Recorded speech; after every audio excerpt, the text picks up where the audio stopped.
शाम राजा अकबर अपने प्रिय बीरबल के साथ अपने शाही बगीचे की सैर के लिए निकले। वह बगीचा बहुत ही शानदार था।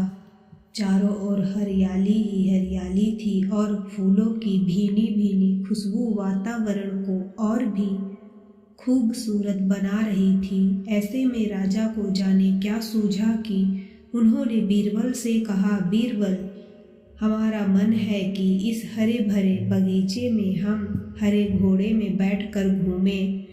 इसलिए मैं तुम्हें आदेश देता हूँ कि तुम 7 दिनों के अंदर हमारे लिए एक हरे घोड़े का इंतजाम करो। वहीं अगर तुम इस आदेश को पूरा करने में असफल रहते हो तो तुम कभी भी मुझे अपनी शक्ल ना दिखाना। इस बात से राजा व बीरबल दोनों वाकिफ थे कि आज तक दुनिया में हरे रंग का घोड़ा नहीं हुआ है।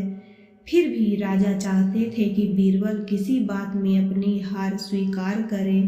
इसी कारण उन्होंने बीरबल को ऐसा आदेश दिया। मगर बीरबल भी बहुत चालाक थे।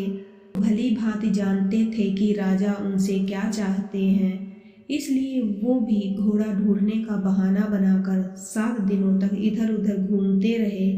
8वें दिन बीरबल दरबार में राजा के सामने पहुँचे और बोले, महाराज, आपकी आज्ञा के अनुसार मैंने आपके लिए हरे घोड़े का इंतजाम कर लिया है, मगर उसके मालिक की 2 शर्तें हैं।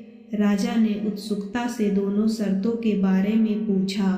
तब बीरबल ने जवाब दिया, पहली शर्त यह है कि उस हरे घोड़े को लाने के लिए आपको स्वयं जाना होगा। राजा इस शर्त के लिए तैयार हो गए। फिर उन्होंने दूसरी शर्त के बारे में पूछा। तब बीरबल ने कहा, घोड़े के मालिक की दूसरी शर्त यह है कि आपको घोड़ा लेने जाने के लिए सप्ताह के 7 दिन के अलावा कोई और दिन चुनना होगा।